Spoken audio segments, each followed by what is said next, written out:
on CCX News, one city's massive transformation. We learn more about a biomanufacturing company that will soon operate in Maple Grove's rapidly developing gravel mining area. Thanks for joining us. Last month, we told you about a nonprofit company that plans to transform a Maple Grove building to create a large-scale hub for testing biotech products.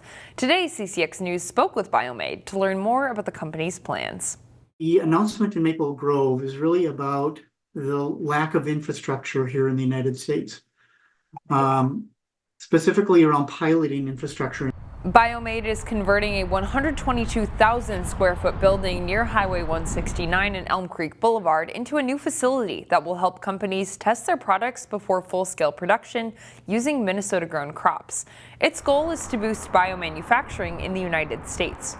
The facility in Maple Grove will be a $130 million investment. The state is kicking in $50 million and the Department of Defense is covering the rest. City officials say they're excited about what's to come. And so we think it's a great fit, not only just for the city itself, but also for the gravel mining area, which really has that focus of science, technology. We think it'll be a great fit in that area. Work to convert the building to fit Biomade's needs will begin sometime this summer. The new facility is scheduled to open in 2027. An employee of Robbinsdale area schools faces charges for allegedly possessing child pornography. St. Louis Park police arrested a 24-year-old St. Louis Park man who was a computer network technician with the Robbinsdale area school district. In a letter to families, school officials say he supported staff technology services at Lakeview and Sonneson elementary schools. They say this employee did not have regular unsupervised access to students. Charges were pending Tuesday. After years of debate and tense meetings, the Brooklyn Center City Council has approved a new Public Safety Commission.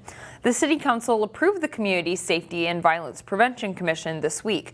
The council voted 4-1 in favor. Councilmember Lori Moore cast the lone dissenting vote. The commission was first proposed after the fatal shooting of Daunte Wright by former police officer Kim Potter in 2021. Activists, including Wright's mother, say the new commission will hold far less power than the one originally proposed. Brooklyn Center is considering downsizing its municipal liquor store operations. The City Council was required by law to review its liquor stores after posting losses in 2022 and 2023. The city operates 2 liquor stores. One is in Shingle Creek Crossing and one is off Brooklyn Boulevard. The Brooklyn Boulevard location has less foot traffic and has lagged behind in sales. Some council members think they should consider closing the store rather than renewing its lease. In my mind, the volume of people we bring in there, that landlord should pay us to be there. We also need to be careful with the words that say, just because there's a net loss, we don't keep saying we want to close things. It's not just about the numbers. These are people who have to provide for their families. The council is expected to review the lease for the store before summer. In Crystal, one of the city's parks will receive significant improvements. Twin Oaks Park is receiving improvements totaling nearly $640,000. Those improvements include a new playground and a new picnic shelter. This week, the city approved a contract for concrete work and paved trail improvements. The city has budgeted $425,000 for the project, with a combination of federal and county funds paying for the rest.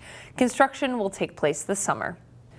The long-awaited deadline is here. Minnesotans over 18 need a real ID to fly domestically now. If you don't have one yet, other federally approved IDs are also accepted, including a U.S. passport. But if you don't have any of those, you'll need to get a real ID. You can get one of those at any municipal driver and vehicle services locations. You'll need to bring a proof of identification, 2 proofs of residency, and know your social security number. It will take a few months to process a real ID once you go in, so if you plan to travel, plan ahead. You could need a real ID to board a plane and take advantage of this next story. Today in Business Matters, Sarah Allen caught up with a Crystal travel advisor who specializes in experiences that are off the beaten path. So this is my current map of places that I've been. Kara Brown has visited a lot of countries. Morocco was super fun. That was fairly recently, and we slept in the desert. That was cool. The mother of 2 has been to 21 countries, even traveling to parts of Europe when her son was around 11 months old. The part that I like the most about traveling is seeing what other cultures do, just in general, like day-to-day life. And so I wanted to bring that to others.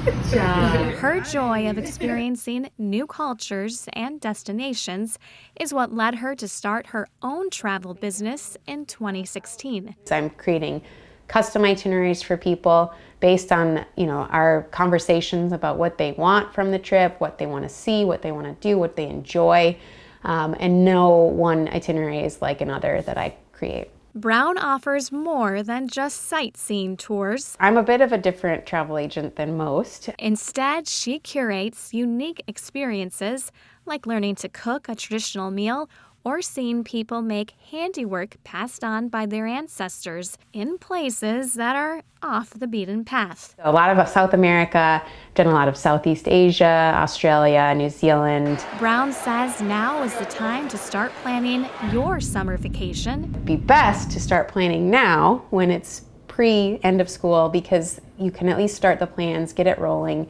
and that way you're not stuck with June coming up and you're like, oh shoot, I didn't plan anything for July or August and now everything's full out. If Europe is on your bucket list, Brown says consider smaller European countries that offer similar cultures but are more cost effective. You could go to, the Baltics, like Latvia, Estonia, that area, and that's going to be much less expensive than if you're doing Germany, France, Italy, especially Italy. Most of all, Brown encourages people to travel anywhere. Because it is important to see different worldviews and to experience more of the world than what we are just seeing here. In Crystal, Sarah Allen, CCX News.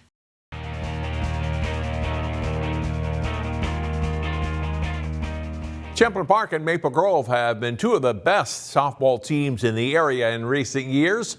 The Rebels and Crimson met up in a matchup with Section 5-4A playoff seeding implications on the line. Ches Moots has the highlights. Champlin Park 10-2 coming in their home game against Maple Grove. The Crimson 8-3 on the season. Rebels up to bat for the first time. Reese Remler, good swing and blast out to left field. It gets all the way to the fence. Ava Parent comes home and puts CP on the board. An RBI double from Remler. Still in the bottom of the first, Marissa Rothenberger sets up the safety squeeze. Merritt Wahlberg gets the out at 1, but Remler slides in safe to extend the Rebel lead to 2-0.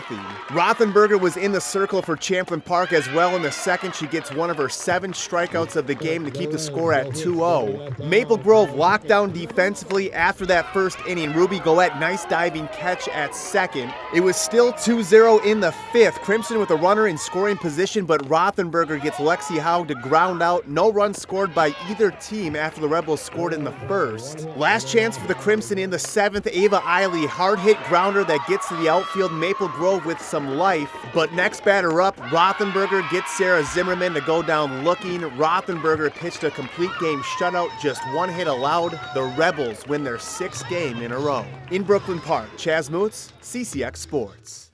The Champlin Park baseball team is hanging in the race for the lead in the Northwest Suburban Conference. They face Maple Grove Tuesday. Here's Jay Wilcox with highlights. Champlin Park hosts Maple Grove in Northwest Suburban baseball. The pitchers are in control early. Champlin Park's Evan Nordby gets the strikeout. He allows just 1 base runner through 3 innings. Maple Grove's Matthew Cuno is just as good. He sets down the first 9 hitters in 3 scoreless innings. In the bottom of the 4th, the Rebels break the ice as Kellen Oligmuller lines a hit down the right field line to score Brock Sandell, and it's 1-0 Champlin Park.